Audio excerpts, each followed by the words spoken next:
What's up, everybody? Welcome back to the Hope Shot Sunday Night Live. If you guys are just jumping on, say what's up. Let us know you're here. Hit it in the comments. Also, please share this out. Get this out there. We appreciate you guys for sharing, man. It's the best way you can support us. And I got my beautiful co-host here today, Tiffany. We're on the back porch. Hey, comments are gonna blow up because Tiffany's here. I know, bro. I'm telling you, bro. Hey, Caesar. Hey, Caesar. Hey, Justin. Hey, will you do that clarity statement stuff you do? Got you, boo. That's hot. Hope Shot clarity statement. We here at the Hope Shot are a group of people in recovery spreading inspiration. We come from all different walks of life and pathways of recovery. Our verbiage may be different at times, but we all have one thing in common. Recovery is a lifestyle.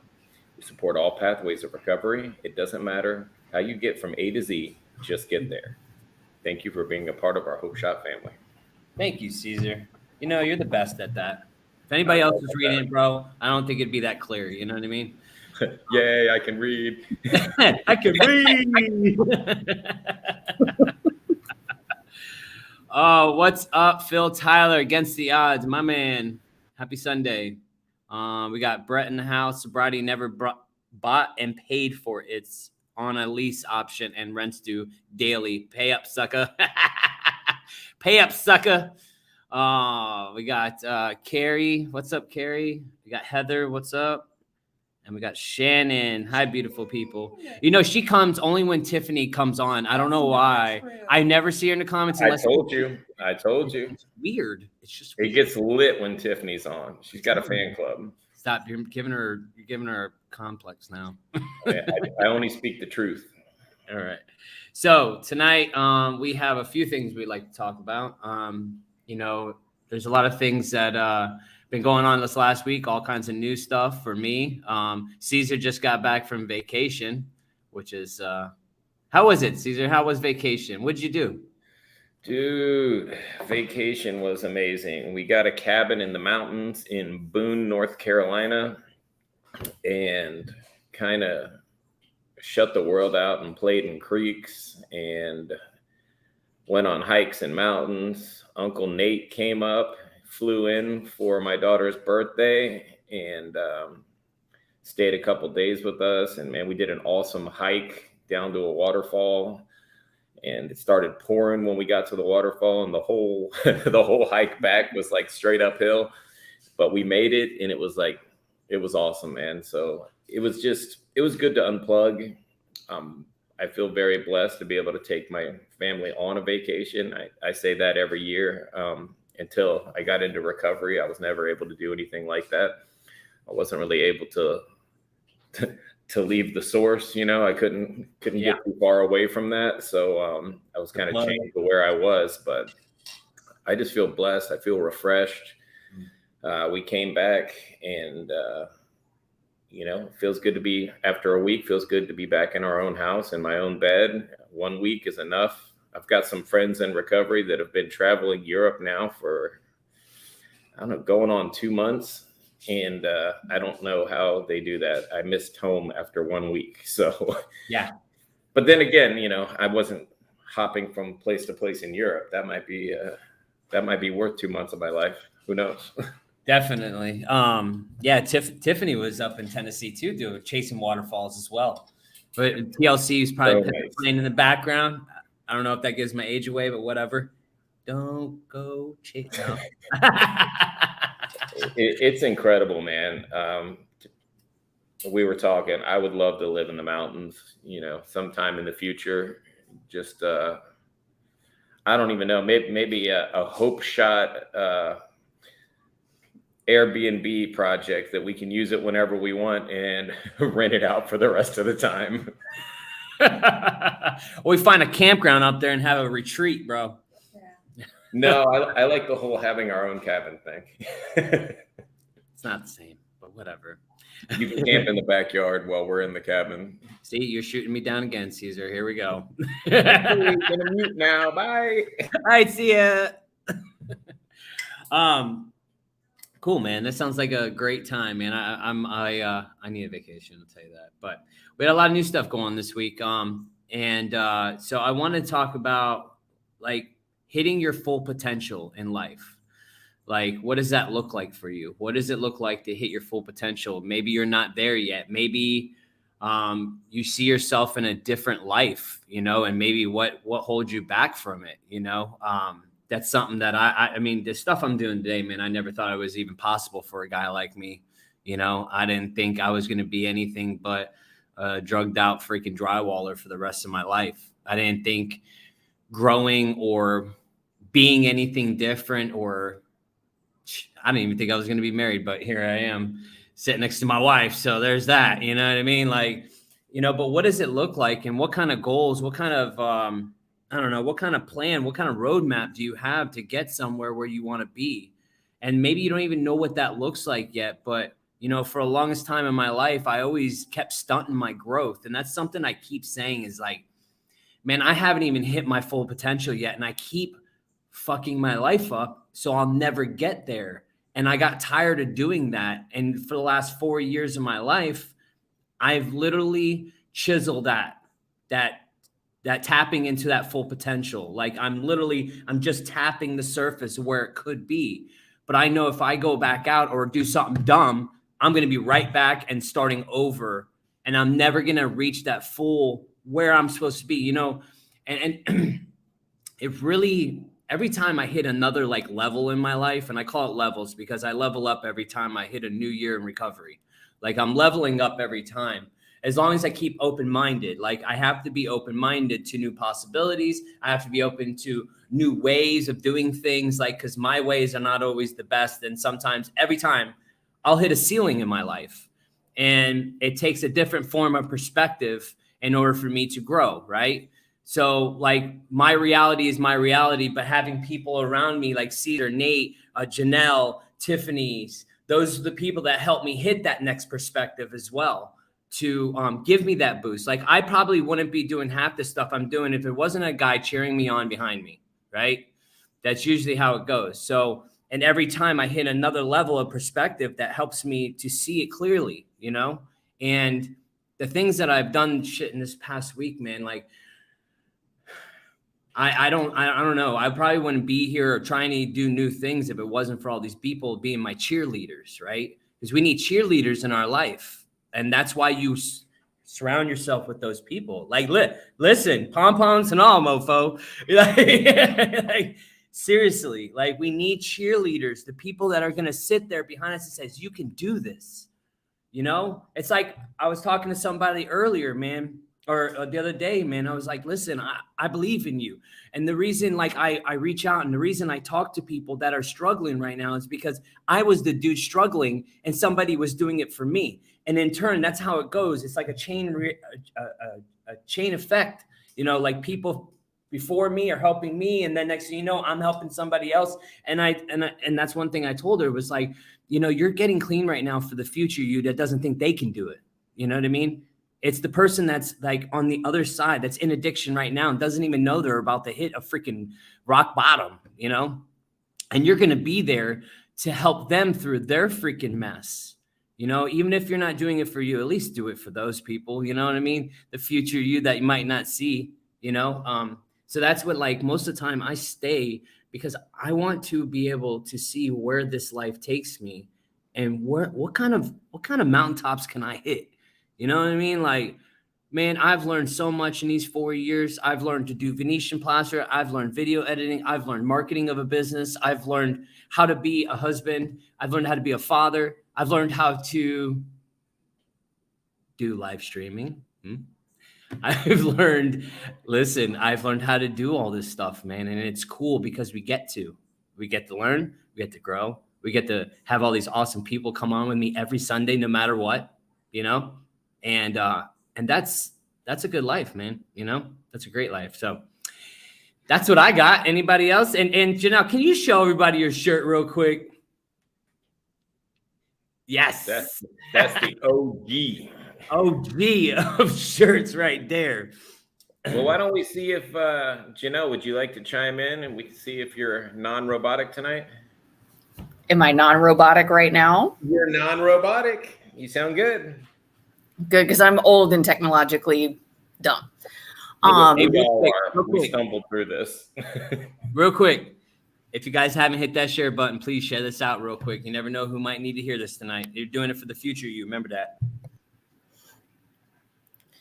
So reinventing myself. So when you were talking about that, I was thinking about who I wanted to be when I was like 12, 13 and first started getting high. I wanted to be the popular girl. I wanted to be the girl that didn't get picked on every day. I wanted to be comfortable. I wanted to like myself, and I wasn't able to do any of those things. But what I found that alcohol and stimulants could do was at least make me the popular girl. It could at least make me the loud, outspoken girl that I wanted to be.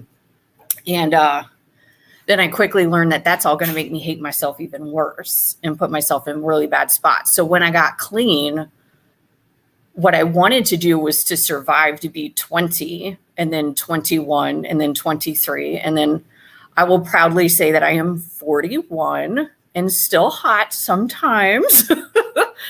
I'll own my age finally. And I've done some absolutely ridiculous, incredible things. I'm a little, I think, different in some aspects, is most of everything I've accomplished is because somebody told me I couldn't do it. And I don't like being told no.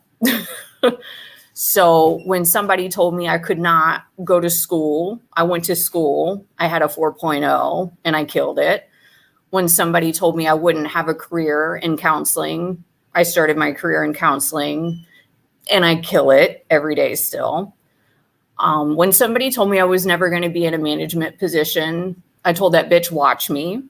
And I've now held 3 management positions in what I do. I have gone through therapy multiple times in my life to learn how to be comfortable being outspoken. People that know me outside of, these squares on the screen and outside of work, might be a little shocked to hear that I'm actually really introverted. Doing this even makes me super nervous. But I've gotten more comfortable with speaking in front of small groups, large groups. It's not something I ever would have done before recovery, ever, because I didn't think anybody ever wanted to hear what I say. And sometimes I'm not sure people want to hear it either now, but I'm a little bit more comfortable with it now. I wake up every day. I want to live. That was one of the things I think was the most important and one of the most treasured things for me, because for a decade or two, I probably woke up 95% of days and did not want to live. Didn't want to wake up, wanted to get in a car accident, wanted somebody to shoot me, anything, because I didn't have the balls to do it myself. I have reinvented myself to somebody that's strong, dependable, reliable, safe. I feel comfortable in my own skin. 95% of the time I'm happy. The other 5% I'm probably sleeping or something. So I don't know if that really answered all of that, but that's what I'm going to stick with. Hey, it's your story and and I'm gonna stick to it. Hey, no, it was good.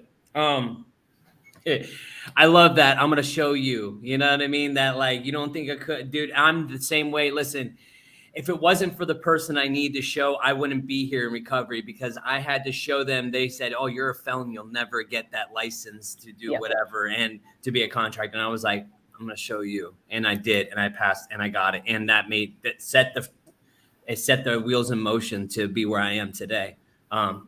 So I'm gonna read some of the comments real quick, and let's see. We got Jessica James says, "I see myself as a work in progress, but lately clarity keeps giving me the elbow in life, like it's time to heal, time for growth."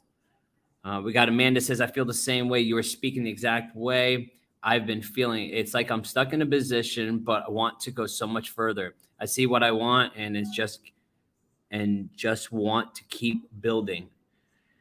And then we got Katie says, "Hey, Hope Shot, happy Sunday. Happy Sunday to you. Affirmations are needed more than we realize." We got Aaron It says, man, I'm super proud of my daughter. She's growing, hitting 90 and 90. Now she has a home group and is the greeter. Hell yeah, man. That's good stuff right there. They said, Katie says she loves your shirt. Heather does as well. Let's see. We got Faith from upstate New York. What's up, Faith? We got Reagan from Canada. St. Catherine's here. Let's see. Dina says you're a baby, by the way, Janelle. You're 41 as a baby.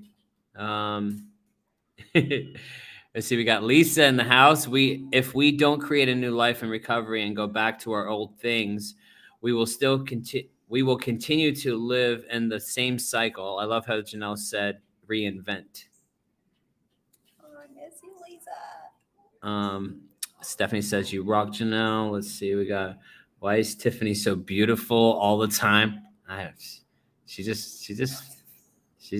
I don't know. I love you, Amanda, but no.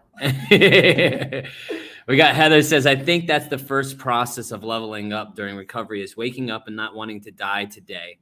I think we level up every day. We live a sober life and learn about ourselves. Leveling up daily here. Congratulations. Hey, you know what that reminds me of? That song, the suicide song. Who sings that? It says, that I don't want to die today. And it's the number for the suicide hotline. Don't tell me you never heard that song. Logic. Logic's the name of this, is the singer. It's a rapper. Dude, you got to hear that song. It's a powerful song if you haven't heard it. Super powerful.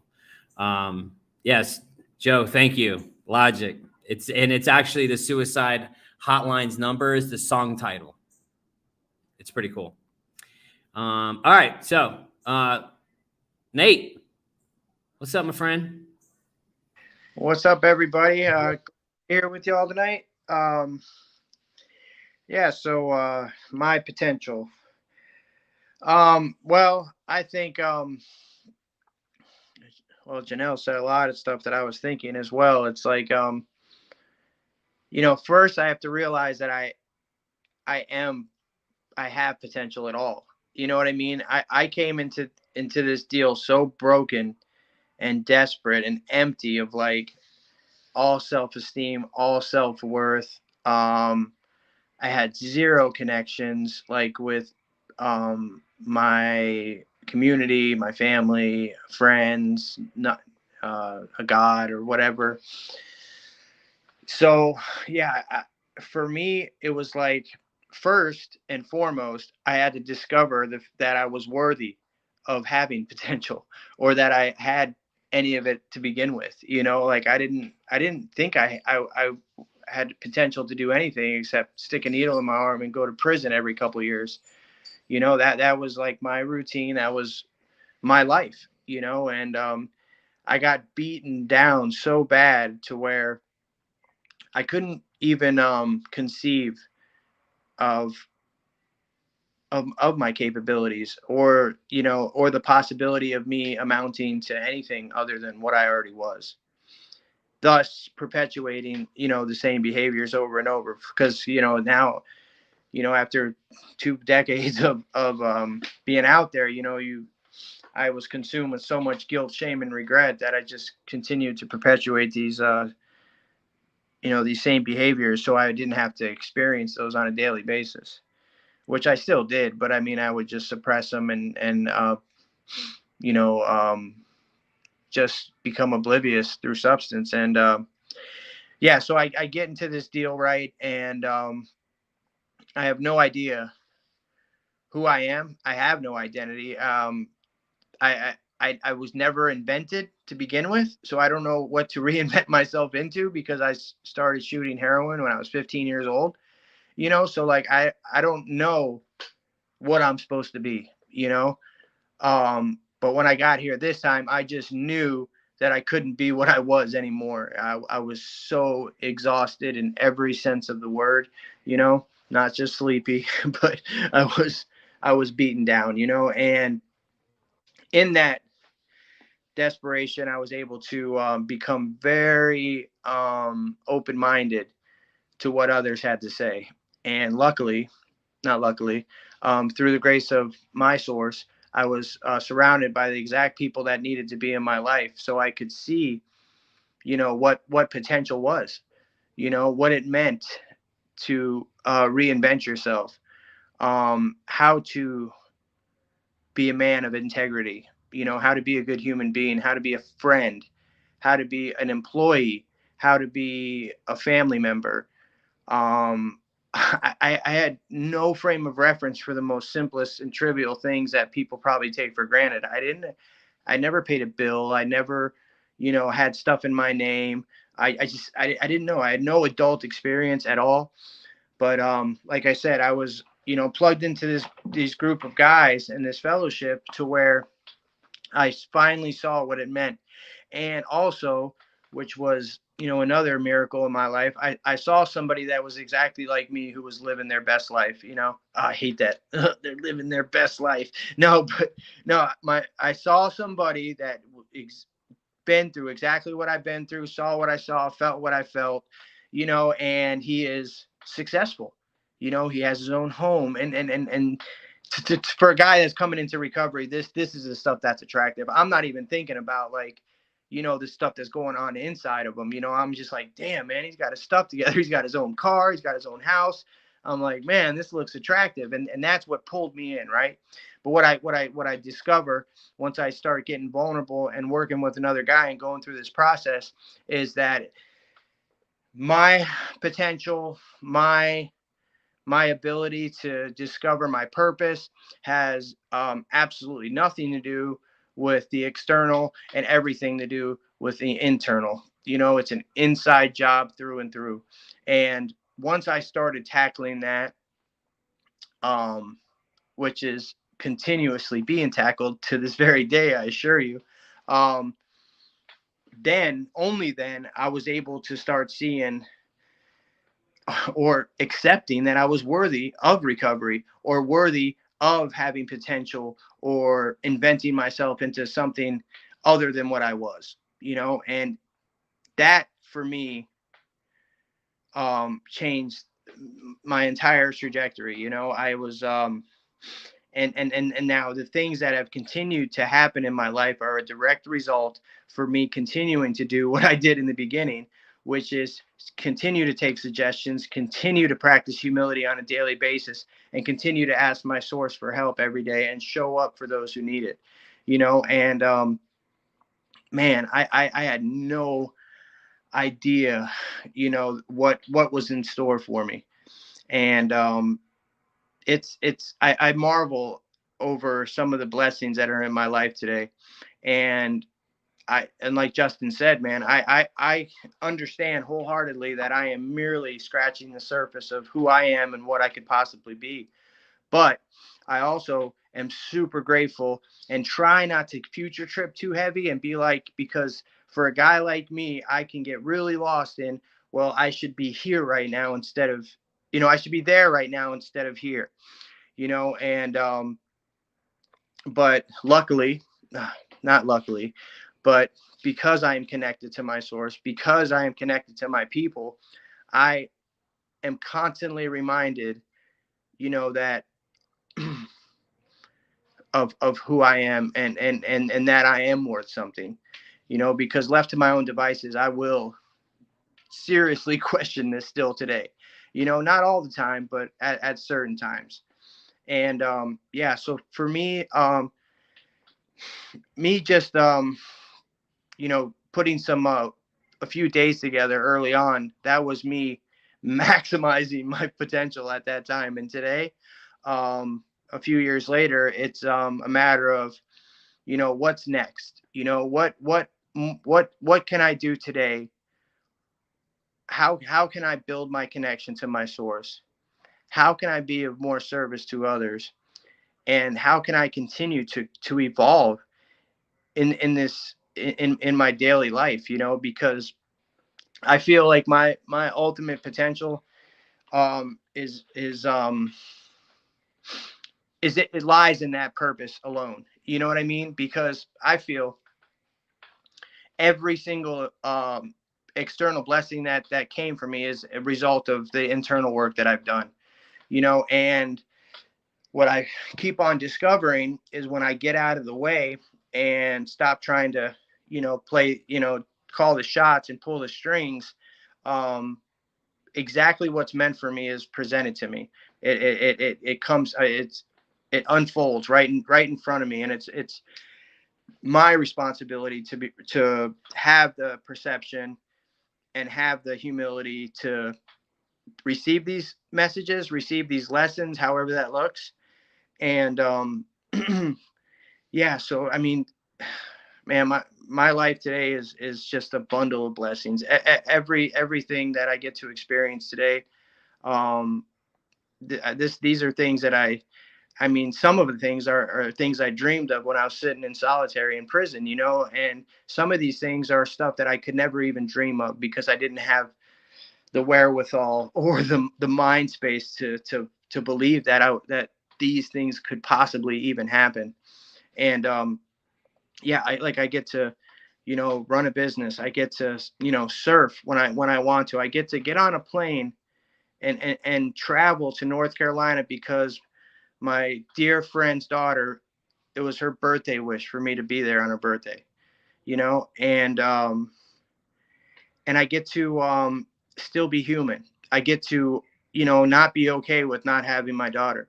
I get to learn, like figure out where I am in this world and what lessons it's trying to teach me, through my adversity instead of becoming a victim. And for me, yeah, my maximum potential lies in self-discovery and how I can keep peeling off layers so I can be more receptive to whatever this universe has to afford me. And it's such a great gift to be able to hear and speak that language finally, because I was so blinded and deaf to all these to this form of communication my entire life. And yeah, so I just continue to do the things that got me sober, to begin with. And I keep discovering that I am worthy, of recovery. I'm worthy of love. I'm worthy of the external blessings as well. You know what I mean? Even though sometimes I feel like I might not deserve them but anyway, yeah, I don't want to talk too long, but anyway, that's. Yeah, Nate, I want to hit on that. That one thing is the future tripping. Like we can like being okay with where you are and not thinking that you're far behind, because like in the beginning I did that. And what does that create? That creates a chase. You got to chase it. You got to chase the I'm so far behind syndrome. You know what I mean? Like I should be this far, but I'm only here. I'm over. You know what I mean? Like I need to catch up, but like that could be your new drug. It literally can be your new drug. It was mine for a hot minute. Yeah, you straight up lived in a time machine for about a year. Yeah. Yeah, I think till life hit you.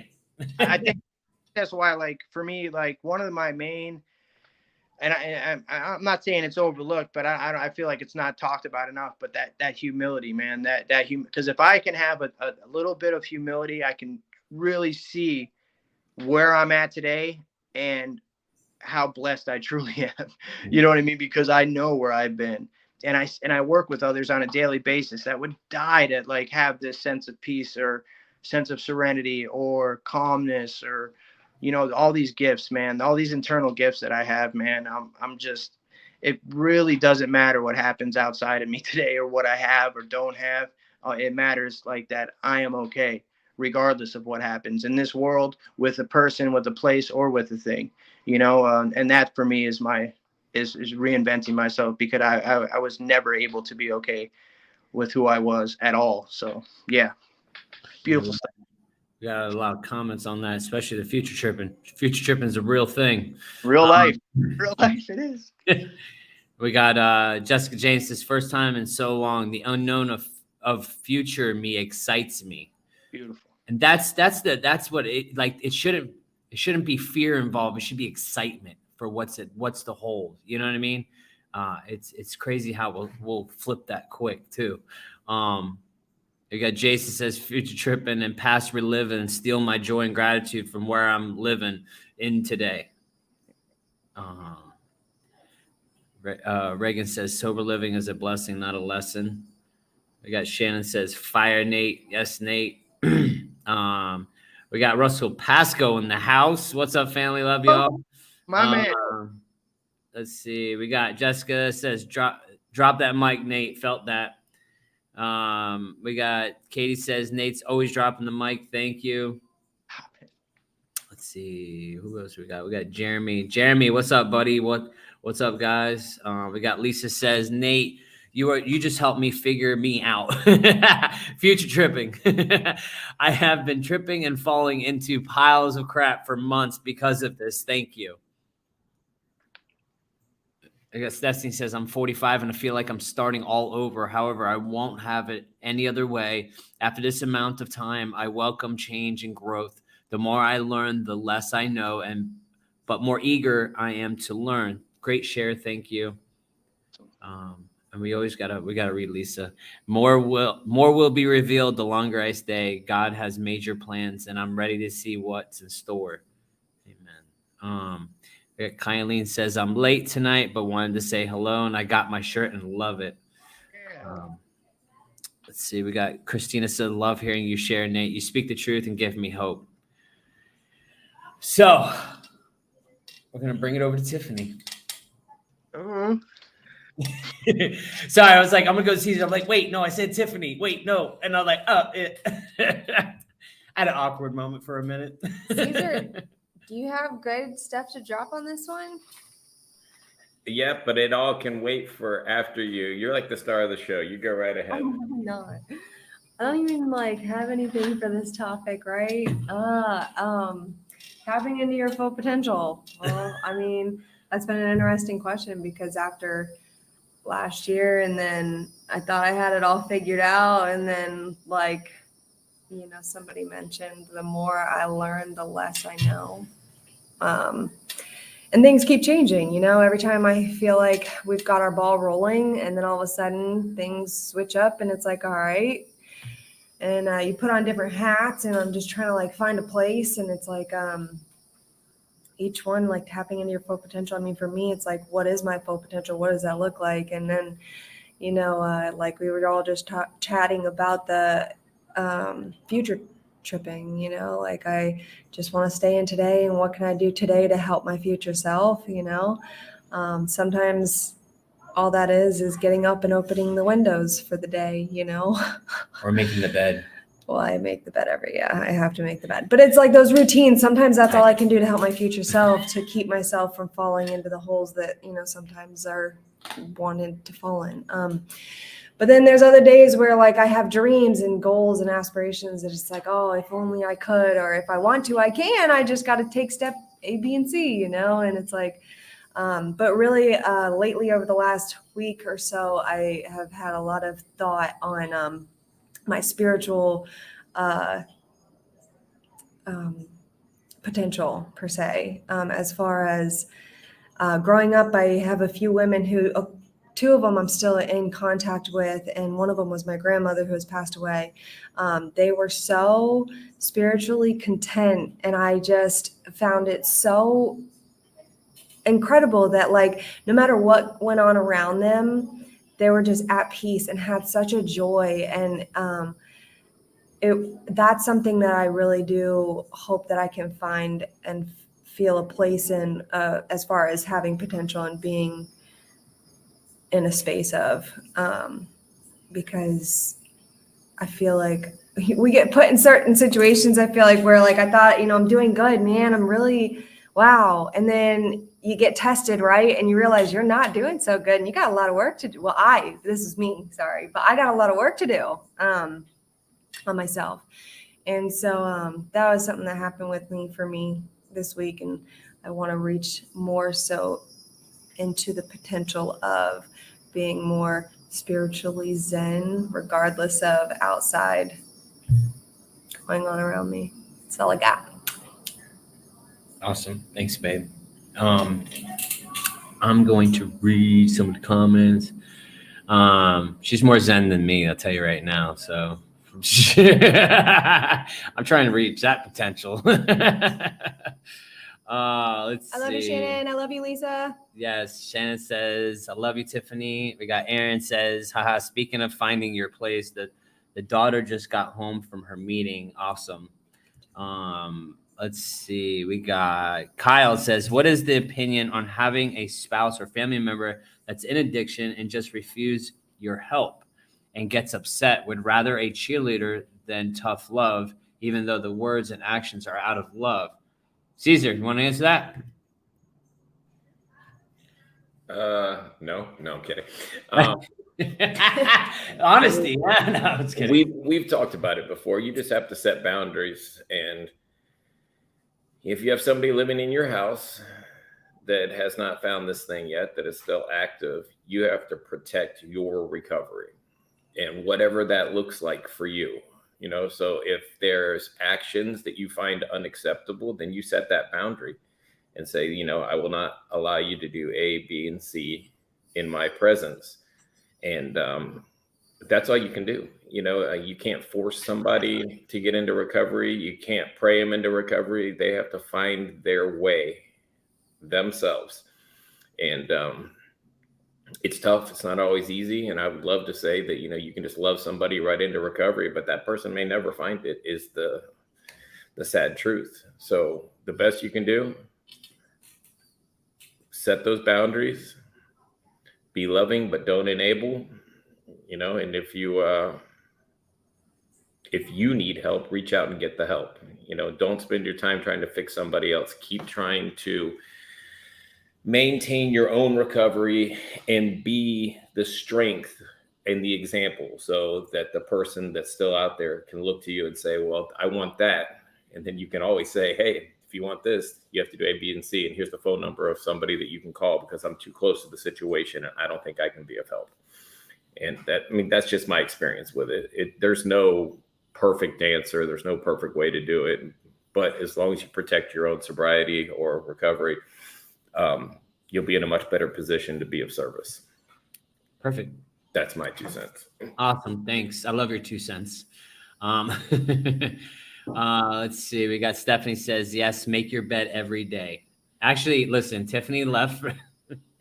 I started that position on Tuesday. Tiffany left and I made the bed, sent her a picture and said, just in case today's fucked up, I'm going to make the bed. Because I don't know if anybody's seen that video with that colonel. He's on the stage and he's like, you know, that one task you do for the day that sets your day, sets the tone for the day. And he's like, and hey, if you have a bad day, you come home, your bed's made and you feel good. You know, so that's what I was trying to go with. But see, we got Nicole says, staying in the moment. Yes. Let's see, Jessica says, I got a lot of work to do too, Tiffany. We got Lisa says, spiritual potential. I love it. I love you, Tiff. We got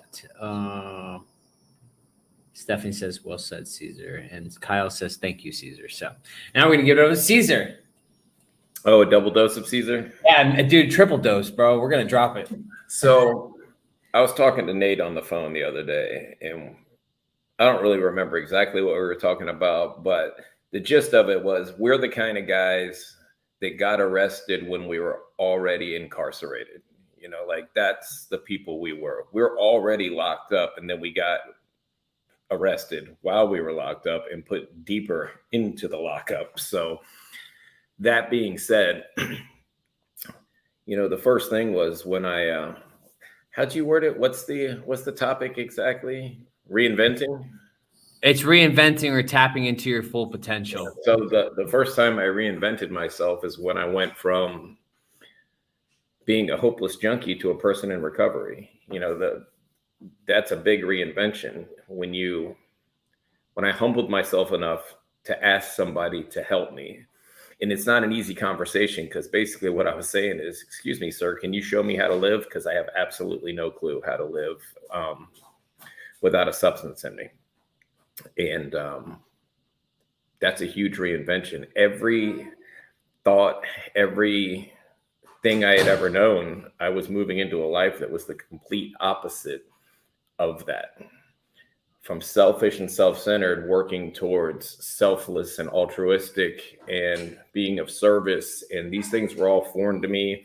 and spiritual principles. Sounded like some kind of Buddhist concept, that I was going to need to learn how to levitate and all this stuff. And like, I still joke around when Kelly's meditating and I'm like, ah, man, you really have you achieved levitation yet? But you don't know what you don't know. And, that was huge. That's the biggest reinvention of Caesar that there is. Everything after that pales in comparison, from going to a hopeless junkie that saw zero future, had fully accepted that I would either die of an overdose in the streets or spend the rest of my life behind bars. That was the two options that I had in my mind.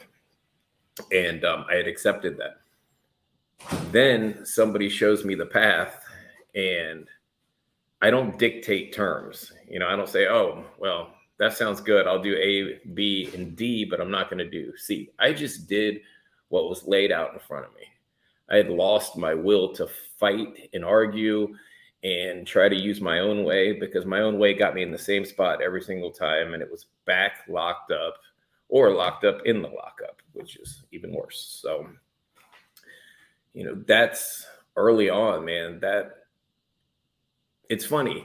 We talk about how great recovery is, but that was my biggest fear, because I didn't know what it looked like. I was I was willing to stay in my misery for so long because there was comfort in the familiar. I didn't know I would never ask somebody to be my sponsor, because I'm like, oh man, they're going to make me do stuff and I'm not going to know what that stuff is. And they're going to want me to talk and read books, and I don't want to do any of that stuff, But when I faced my fears, and when shit got bad enough for me to actually open my mouth and ask for help, and me not dictate what that help looks like, that's when I had something I never had. I practice these principles, and I have a God in my life, and I start to get a fellowship around me. And all of a sudden I start having options. I never had options, like I took the first job that would hire me, period, because it was like 6 months after I got out of rehab and nobody would hire me. And I took this job removing rat-infested, feces-infested insulation out of Florida attics in the middle of July. And I had never experienced a 140, 150 degree attic with a mask on and sucking all this fiberglass out.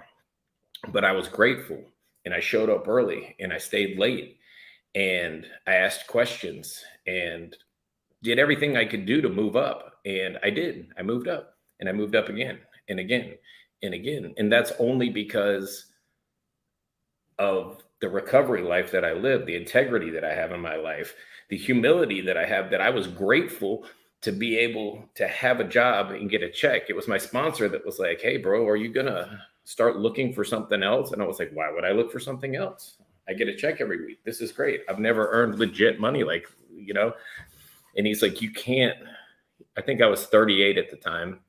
He's like, you can't earn the money with your back your entire life. You need to start setting some things in place that you're not crawling through crawl spaces that are 2 feet, like basically crawling on my stomach, sucking out insulation, shoving myself into coffin-sized little bays in there. And, that's what I did, because that's what I had to do. So to me, like reinventing myself, just the fact that I have options and opportunities every single day now is a miracle.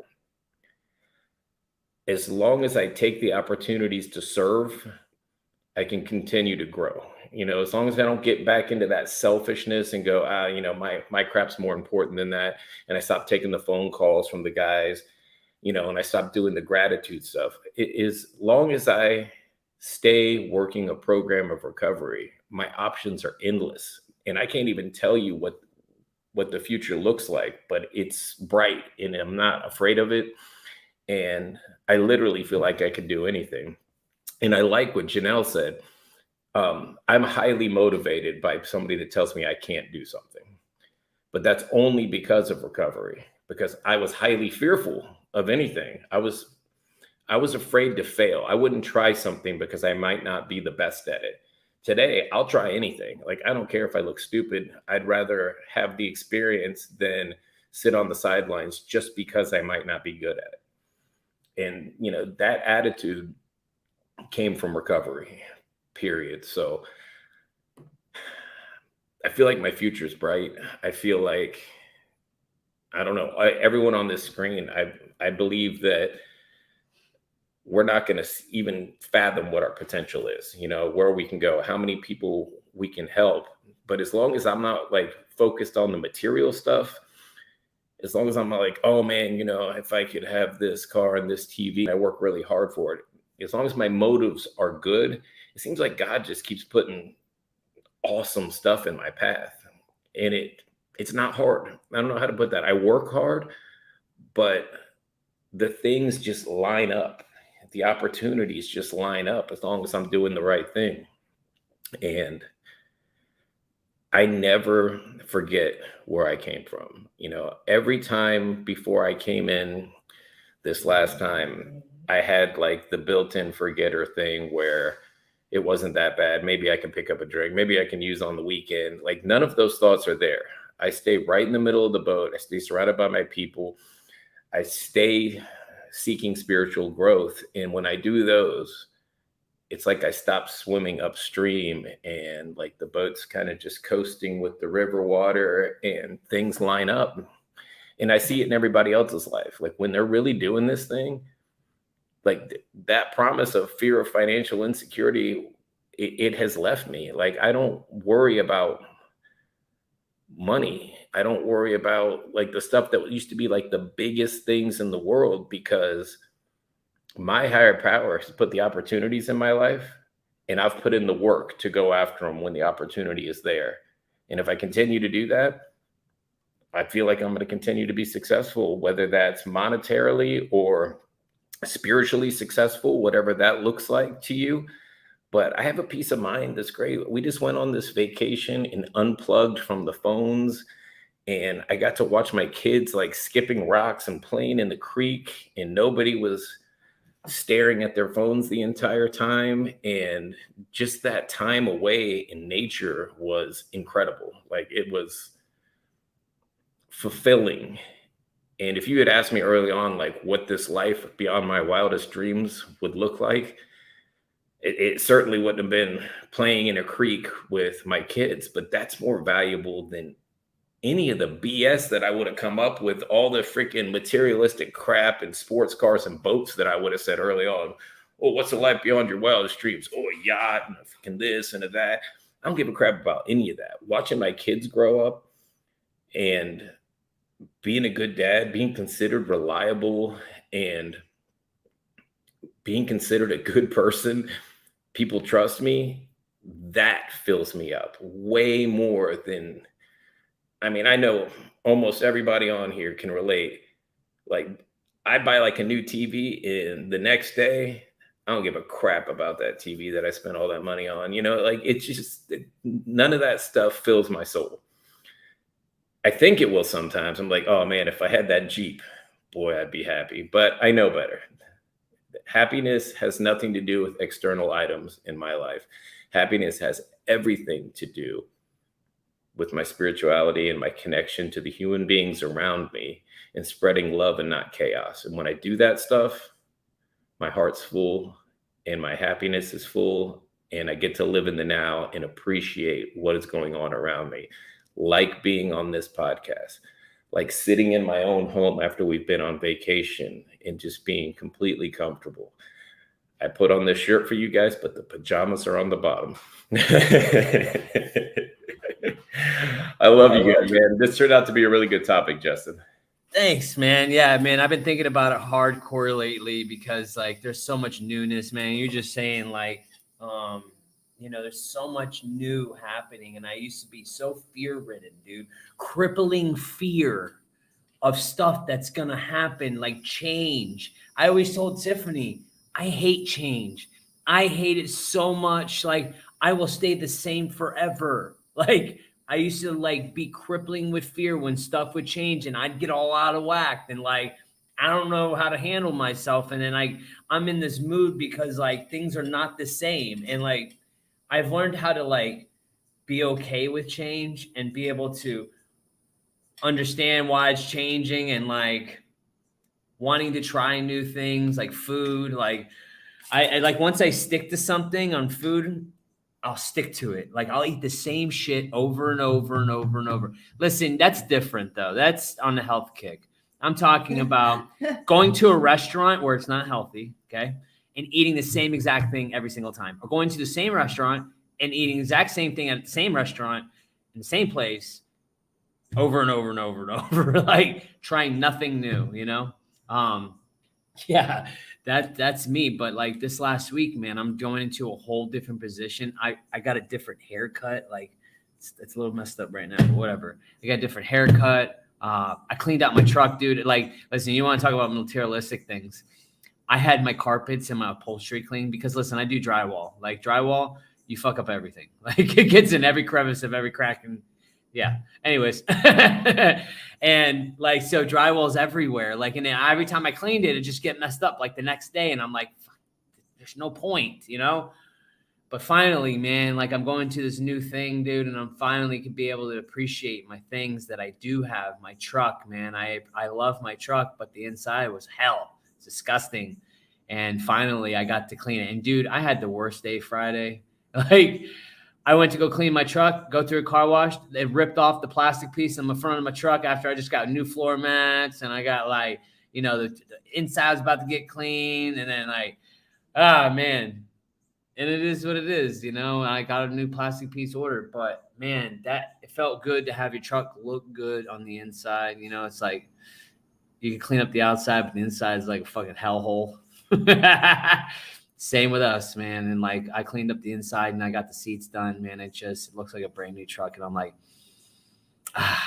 Change is good. it's nice, man. It's just nice. So, Can anyway, we talk about the beard and the hair. I mean, just lined up and looking right, ready for a new career. Again, you put in the work.